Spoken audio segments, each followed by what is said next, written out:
Vamos chamar então o Daniel Nigri, analista flamenguista, da carteira. cadê o flamenguista? Z já está aqui com a gente. Daniel, seja bem-vindo. Muito boa tarde. Obrigado. Prazer falar contigo. Obrigado, o prazer é todo meu. Eu aqui feliz de estar participando pela primeira vez e flamenguista com certeza. Pô, pela primeira vez, Daniel? Pra mim você já tinha vindo aqui várias vezes. Se eu soubesse, tinha te chamado há 2 anos já. Não, primeira vez. Poxa, primeira vez, pô. Então vai ser a primeira de várias. Então, muito bom. A primeira vez de muitas. E obrigado, viu, Daniel? Muito bom poder contar contigo. Eu quero já começar falando contigo, né? Porque eu estava batendo um papo aqui com o Cabral justamente sobre isso, né? Sobre essas movimentações na Bolsa. Primeiro, vai todo mundo para cautela, vai todo mundo para o temor e o mundo vai acabar, a Bolsa vai acabar, vai chegar a 60 mil pontos.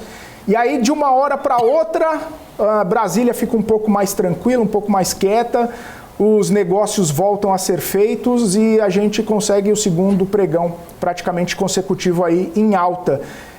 Queria saber, na sua visão, né, as empresas que, claro, estão alheias a isso, mas acabam sentindo esses impactos do que está rolando lá em Brasília. Queria saber sua opinião sobre isso e sua visão também. Obrigado aí pela pergunta. Eu acho que é importante a gente voltar um passinho atrás antes das empresas e ensinar para as pessoas que estão assistindo a gente tudo que a pessoa precisa pensar sempre no longo prazo quando ela investe em bolsa de valores. Pelo menos essa é a minha visão. E aí eu tento trazer muito isso, né, nos meus materiais e tudo, para que a pessoa consiga entender que esses ruídos de curto prazo eles são muito pequenos, né? Quando a gente volta no passado, a gente teve o quê? Wesley Day, teve até Covid, por exemplo, que caiu pra caramba a pandemia, você teve eleição do Trump, você teve questão de impeachment, e você olha hoje no gráfico, esses dados são pequenos, isso é o que eu estou lembrando agora de cabeça. Tá? O que aconteceu nesses 2 primeiros dias foi uma queda aí de 5, 6%, não teve nenhum circuit breaker, nem nada disso. Então a pessoa tem que botar a cabeça no lugar e entender que ela está comprando empresas, ela está comprando negócios e esses negócios continuam vendendo os seus produtos, vendendo os seus serviços e eles estão continuando a gerar lucros crescentes. Tá? E aí a pergunta foi quais seriam as empresas que talvez se beneficiariam? Eu esqueci agora. Não, eu falei que as empresas, né, a gente tem todo esse ruído de Brasília, as empresas estão trabalhando lá no dia a dia, né? A empresa está vendendo, sim, a empresa está correndo atrás, não sei o que, não tem muita relação, mas no fim das contas acaba pesando pelo mau humor também, né, Daniel?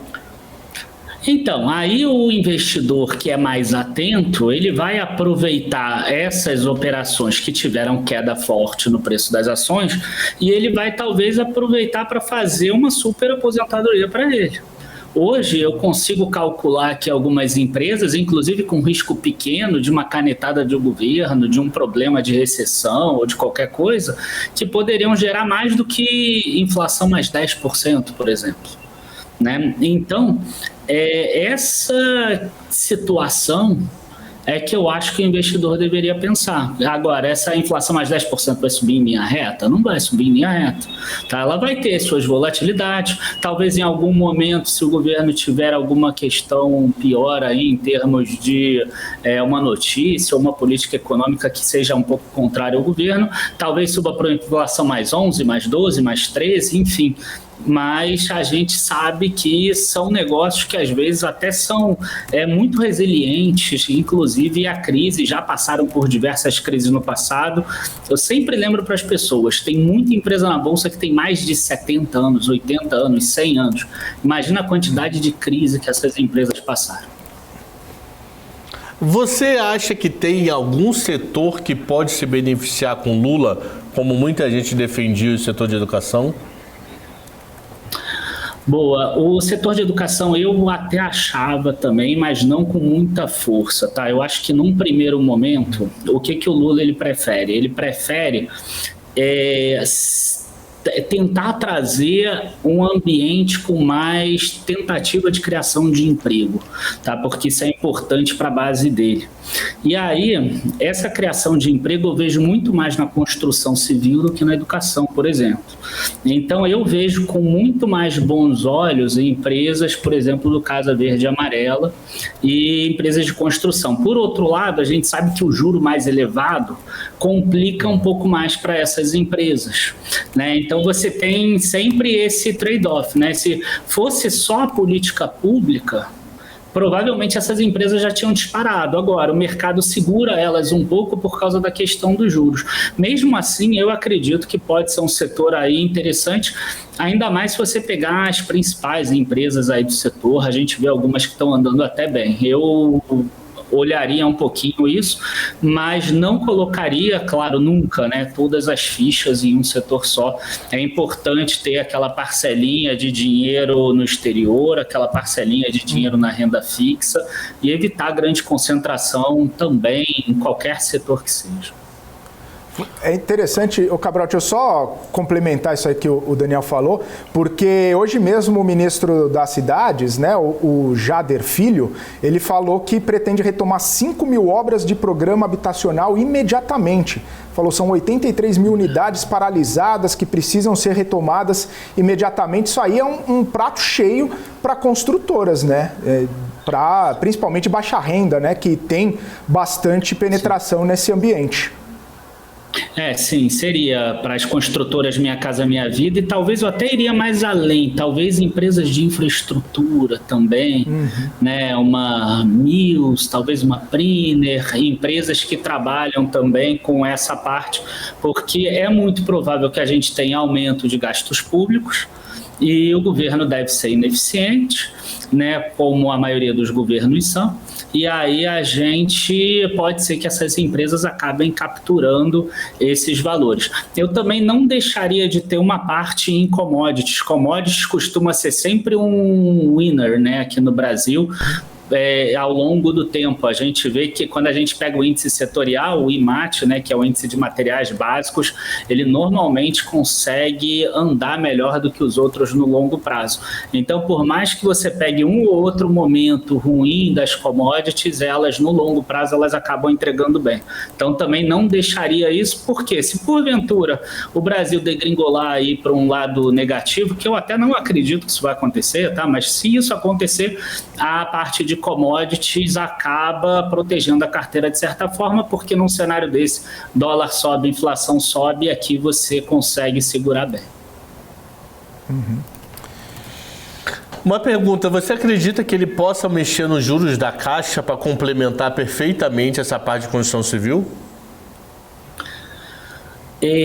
O financiamento imobiliário, ele tem juros diferentes do que a Selic, o CDI, né? Ele já tem os seus próprios programas, então ele já é subsidiado de certa forma, seja via poupança, seja via o próprio FGTS, ou Fundo de Amparo ao Trabalhador, enfim, ele tem algumas fontes de financiamento.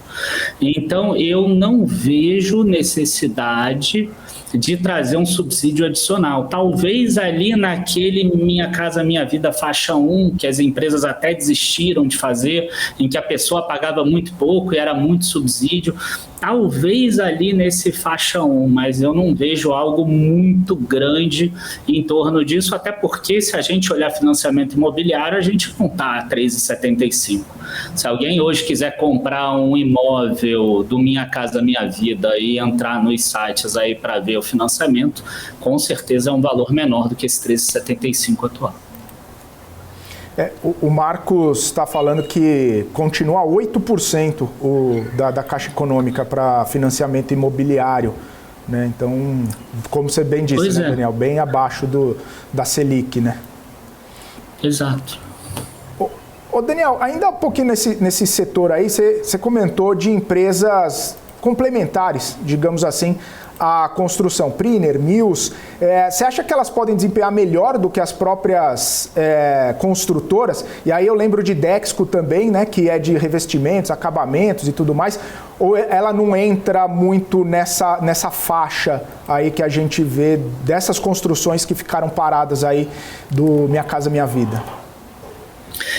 Então, a Dexco, poderia citar também Unicasa, por exemplo, que já são empresas que são mais posteriores, né? Eu diria já que acabamento da obra. Então, quer dizer, primeiro você tem a obra toda. E aí, se você quiser pegar empresas complementares da obra, talvez você vai querer pegar empresas siderúrgicas que vão entregar ferro e etc. Então, se a gente tiver um aumento da quantidade de obras agora, tá? Ou se você pensar os últimos anos que não teve um crescimento tão grande assim, em 2022 não teve, 2021 e 2020 até teve, mas essas obras precisam ficar prontas para aí sim você colocar um revestimento da Dexco, né? Aí você vai ter um móvel, por exemplo, da Unicasa, a pessoa indo lá morar. Então, quer dizer, eu acho que já é um movimento que é mais retardatário, tá? Eu acho que é um pouco mais para frente. Por outro lado, todas essas empresas small caps, elas estão muito baratas, elas vão acabar andando com juros. Então, assim, a minha visão hoje de mercado, por incrível que pareça até, e por todas as questões que tem na mídia, é uma visão bem positiva de mercado, porque eu não acredito que o governo precisa ser bom para a Bolsa subir. Eu acho que se o governo conseguir entregar um governo regular, a Bolsa já sobe. Porque você tem hoje empresas aí que estão negociando com yield provável de 15%, 20%. Você tem empresas aí negociando a preço sobre lucro de 4 vezes, 5 vezes. Então, quer dizer, num patamar de mercado maravilhoso, elas negociariam a 15 vezes, 12 vezes. Agora, se ela subir de 5 vezes para 7, é um baita retorno de 40%. Então, você pode conseguir isso com um governo regular. O mercado está precificando um governo ruim. Se for péssimo, ainda cai mais um pouco. Agora, se for regular, já dá um retorno bem interessante. Só para pontuar aqui, era mais fácil falar Duratex, né, Daniel? Agora a Dex... Pois é. É porque eu gosto muito de uma empresa chamada Dexus. E aí eu confundo o nome das empresas, porque é a Dexus Participações, que é a antiga GPC Participações, que é uma empresa que faz resina para madeira, também acaba entrando um pouco nesse setor retardatário, e também tem a parte de tubos, Apollo Tubulars, né, que é dentro da antiga GPC Participações, que é a Dexus. E aí, cara, sinceramente, tá ruim para falar as duas aí, porque é um trava-língua feio, dá um bug. E Via Varejo... Dexco é a antiga Duratex. Entre as duas... Não, ainda fala Via Varejo e Vale do Rio Doce? Eu falo. CVRD, né? Porque não Vale nem do Vale Rio do Doce Companhia Vale do Rio Doce. Companhia Vale do Rio Doce, CVRD. O Cabral entregou a idade agora. Eu tenho 51. Daniel deve estar com 40 e varada. Não, varada não, 40 e pouco, 42. Mas 40 abaixo. Mas eu tô no mercado. 40 abaixo ainda, não aumenta não. Mas eu estou no mercado desde 1999, então eu já passei momentos de transição como esse de política ali em 2002, a gente já viu crise lá de 2008, a gente já viu a questão do para cima também, quando descobriram pré-sal, por exemplo, questão de bancos que iriam acabar porque estavam entrando os bancos internacionais no Brasil, a gente já viu ali impeachment, por exemplo, viu agora a pandemia, então a gente acaba pensando um pouquinho mais para frente, a gente não fica tão atordoado com essas notícias quando elas aparecem, porque normalmente o que eu percebo é o seguinte, quando o mercado está muito eufórico, quando ele está muito otimista, ele tem mais chance de estar errando para cima, e aí a bolsa piora. Quando ele está muito pessimista, ele tem mais chance de estar errando, né, para melhorar, né? Então, a tendência é que seja menos pior do que está se imaginando. Seria mais ou menos isso. E a Gafisa, essa vol do caramba Gafisa, já que estamos em construção civil? Pois é, cara, pois é. A Gafisa é uma empresa que ela tem bons ativos, e ela estava com um problema de gestão muito grande, que estava gastando todo o dinheiro. Inclusive, ela anunciou uma distribuição nova, né, uma emissão, e que iria causar uma diluição de uns 60 e poucos % nos acionistas. E quer dizer, seria mais uma chamada de capital ao longo desse tempo. E aí tem um dos acionistas principais, que é a Ex-Capital, que ela acabou pedindo, né, uma assembleia geral com 4 pontos, até que eu estava lendo agora há pouco, que é a destituição dos membros atuais diretores, o cancelamento desse aumento de capital, que seria muito bom, porque reduz essa diluição, você imputar nos diretores os prejuízos causados, e o principal prejuízo para mim é uma debênture conversível de um empreendimento lá em Cabo Frio, tá? E ainda um outro ponto que eu esqueci agora. Então, quer dizer, na hora que você pega uma empresa que, cara, tem imóvel vendendo na praia do Leblon, né? Você tem shopping ali em frente à praia de São Conrado, você tem o próprio hotel Fazano Itaim, você tem outros ativos muito bons. Se você colocar alguém ali que queira realmente gerar valor, é uma empresa que tem o seu valor, né? Mas tem que tomar cuidado com esse preço aí. Para mim é uma ação que as duas partes estão comprando para poderem votar na Assembleia. E aí, na hora que passar a Assembleia, a gente deve ver uma redução do preço da ação e talvez até uma redução bastante forte. Outra coisa também que eu acho que é interessante é o seguinte: o aumento de capital saiu a R$6 e pouco, né, porque era o preço da Gafisa lá atrás.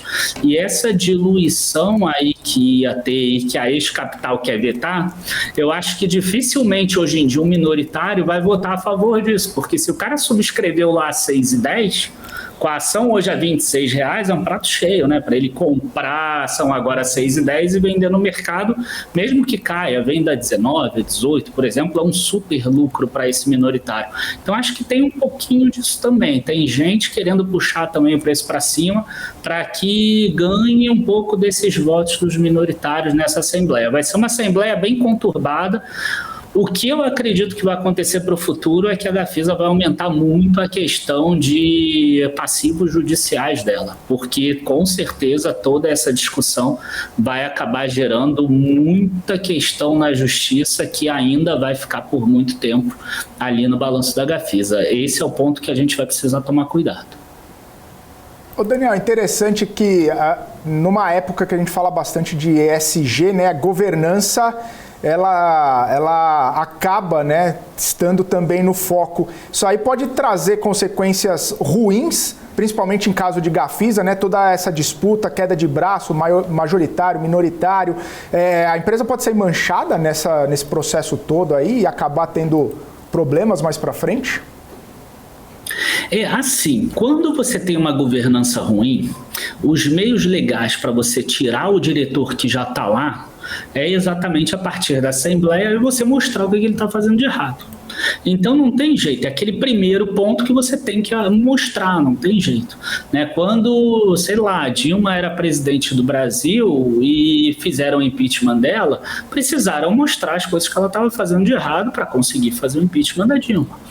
Então, é importante essa parte toda, embora tenha a oscilação de preço, que é natural, que o mercado ele entende que pode ter uma melhora da governança. Agora, a parte que vai perder o negócio, né, que vai perder essa forma de se remunerar, ela também vai acabar se sentindo mal e ela vai buscar também reparar esses prejuízos. Por isso que eu falo que acaba tendo esse embate. Mas é um movimento que é necessário, até para proteger os minoritários. Uhum. Fechou. Deixa eu tirar uma dúvida contigo, mudando um pouco de assunto. Um setor que eu tenho gostado muito de acompanhar. Setor de shoppings. Que eu acho que é uma famosa demanda reprimida de Covid zero, ou algo muito próximo de zero, e o povo indo atrás de consumo. Tem até no site de vocês hoje um comentário sobre a Multiplan. Sim. Para mim, Multiplan, eu olho para Multiplan, eu olho para o Barra Shopping. Que para mim, eu acho que é o shopping mais cheio que eu vou, maluco. É muito cheio o ano inteiro. Mas ao mesmo tempo, eu olho para o Vila Olímpia aqui em São Paulo e eu não entendo esse resultado que eles divulgaram hoje. Bom, a Multiplan anunciou hoje um resultado de um crescimento no quarto trimestre, que na minha visão até foi bom, eu já esperava que ia ter uma queda pelas vendas de Black Friday, veio uma alta ali de 6, não vou lembrar os outros %, mas veio ali em linha, um pouquinho acima da inflação, quando você compara quarto trimestre de 2022 com quarto trimestre de 2021. No ano o resultado foi bem melhor, então eu acho que foi um resultado positivo. Agora, Cabral, no início da nossa conversa de hoje, eu falei que a gente tinha setores resilientes, setores consistentes e que poderiam gerar mais do que uma inflação mais 10 no longo prazo. E o setor de shoppings é exatamente um desses setores. Tá? E na minha visão, até o mais descontado hoje não é a Multiplan, é a Alliance Sonai, que é a LSO3. Se hoje a Alliance Sonai, ela até vendeu agora 4 shoppings, porque ela vai fazer fusão com o BR Malls, foi uma obrigação que o CAD impôs para ela. Mas se ela pega esses shoppings todos que ela tem, por exemplo, e ela vendesse, ela quisesse acabar com a operação dela, né, e fundos imobiliários comprariam esses shoppings, porque a gente vê que existe demanda. Demoraria um pouco, mas compraria. E paga todas as dívidas que ela tem, a gente tem aí um retorno, uma taxa de retorno bem expressiva, tá? Uma taxa de retorno que deve se aproximar de alguma coisa em torno de 15% ao ano, inflação mais 15%. Então, é um setor com certeza que está dentro desses que são resilientes, que não devem ser tão afetados por questões de política econômica, que mesmo durante aquela crise, a recessão de 2015 e 2016 continuou crescendo bem, continuou aumentando a demanda e mesmo assim a gente... Então, quer dizer, é um setor que eu acho que é interessante da pessoa ter em carteira. Só uma dúvida, que aquela dúvida clássica de todo investidor, que eu sei que como você analisa ações de fundo imobiliário, eu vou te perguntar. Imagina que alguém não... Eu tenho já a minha opinião, eu acho que tem que ter os dois. Mas a pessoa nunca aplicou em shopping na vida, nem fundo imobiliário, nem ações.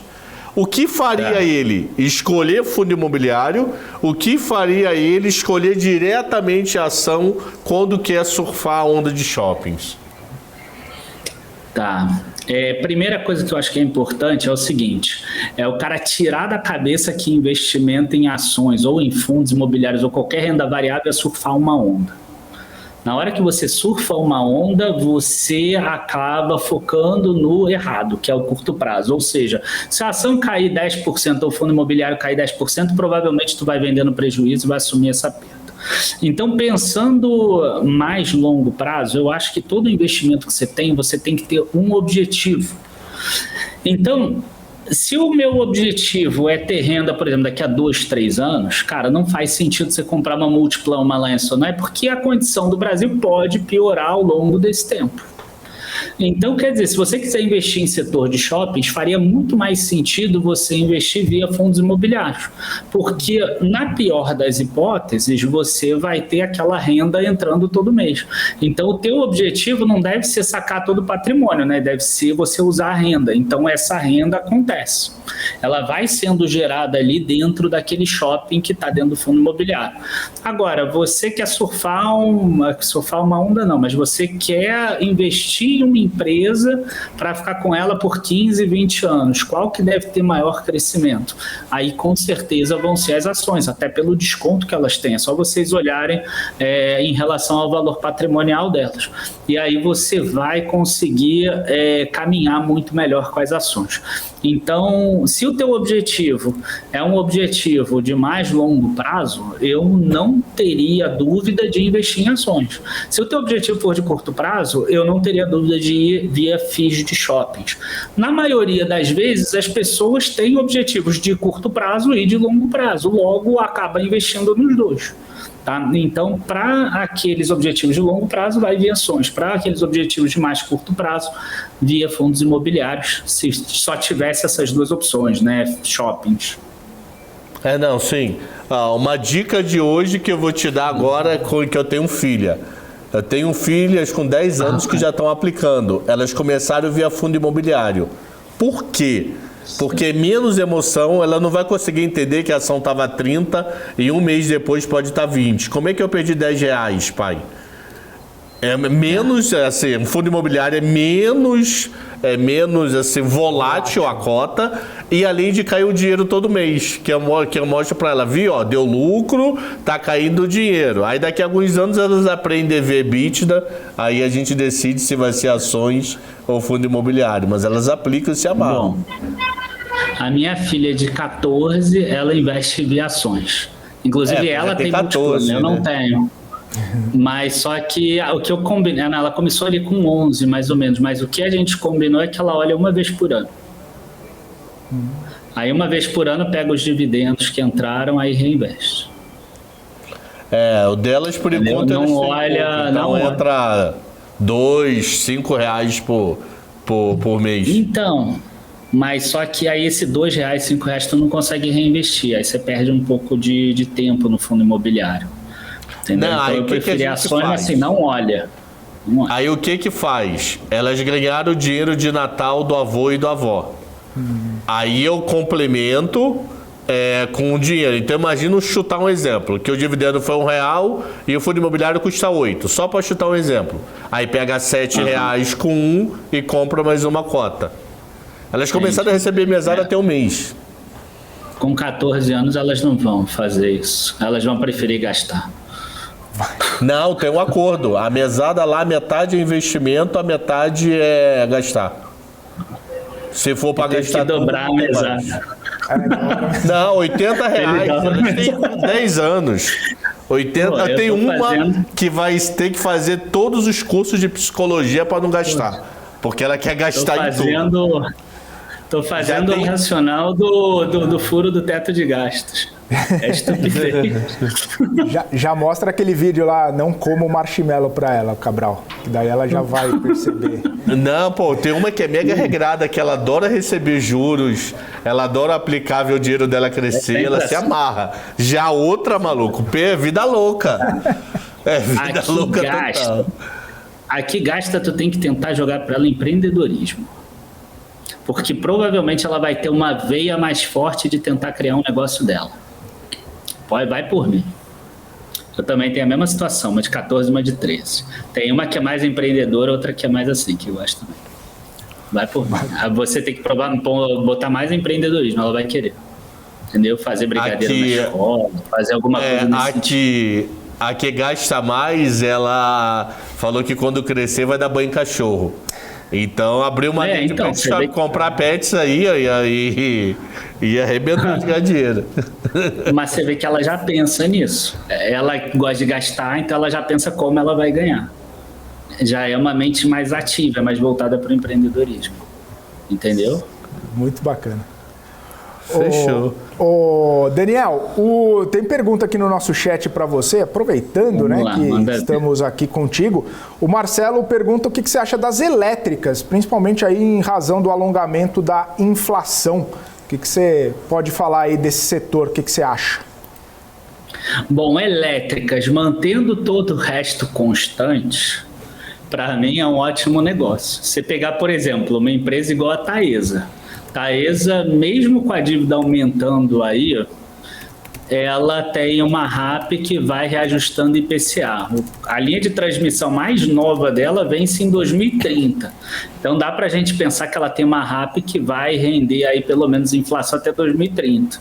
Ela vai crescendo, né, de acordo com a inflação. Então ela paga aí um dividendo nesse ano que deve diminuir um pouco para uns 3,50, por exemplo, ela valendo 34, dá 10,5%. Você vai ter IPCA mais 10,5%. Parece ser uma coisa interessante, né? Outras empresas também estão mais ou menos assim. Agora, lembra que eu falei no início, mantendo todo o resto constante. Porque, cara, se no futuro falarem assim, essas elétricas estão ganhando muito dinheiro, estão lucrando muito, enquanto isso a conta de luz dos brasileiros está muito cara, vamos reduzir os valores, aí acabou. Tá? Então, mantendo tudo constante, eu acho um baita de um negócio. Boa. Respondido, então, pro Marcelo Alves.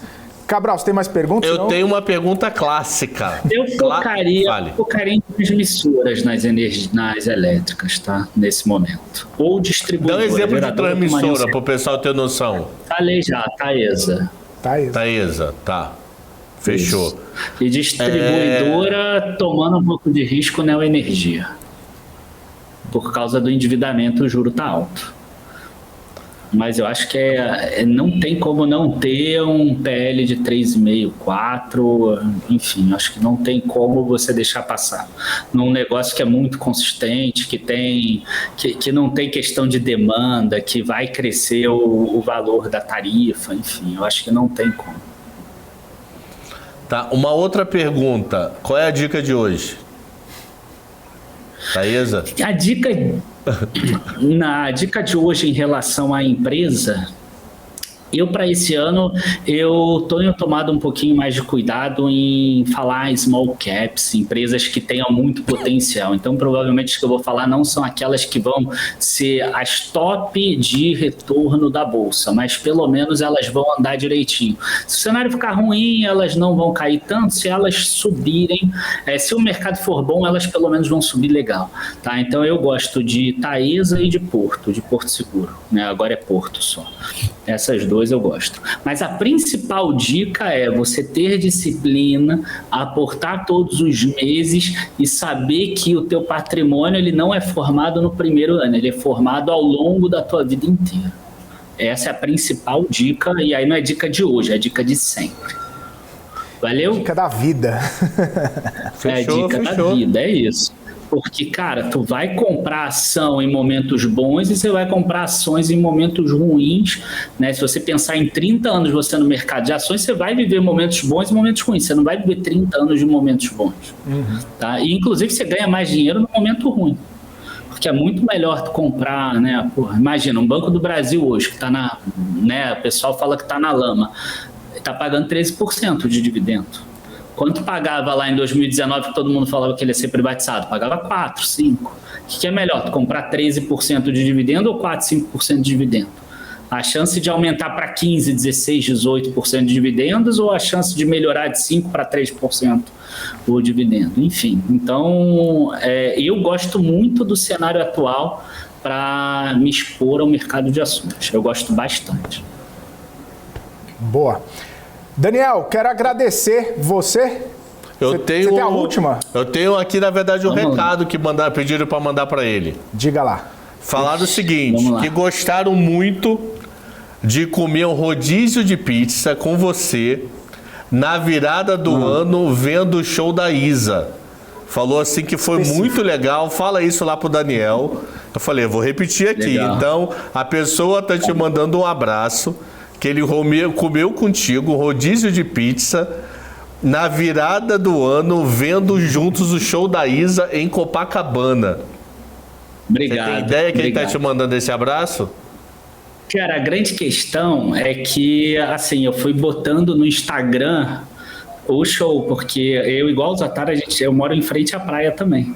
Então a gente chamou muita gente lá em casa. Eu realmente não consigo saber, mas eu agradeço aí. É o próprio Zatara, o próprio Rafael tá falando. Manda um beijo pra ele, que foi muito bom ver eu comer rodízio de pizza e ver o show da Isa com ele na virada do ano. Abração aí, Zatara. Abração, cara. Show de bola. Valeu, Daniel. Meu amigo. E deixa eu só deixar a fala aqui, que o Cabral falou 7 vezes qual a dica de hoje, é que na rede social, Daniel, dica de hoje, né? Só pra... @ dica de hoje, tracinho 7. É isso. E a gente não manda contato direct pra ninguém, tá? Tem uma pancada de fake. E vem cá, ganhamos Supercopa? A gente vai ganhar tudo. Supercopa, Recopa, Mundial, Brasileiro e Libertadores de novo. Pô, com o E técnico Copa do Brasil tem deixa que ser pra mesmo. Não, Copa do Brasil pode deixar para alguém e o Carioca pode deixar o Fluminense ganhar de novo. Não tem problema.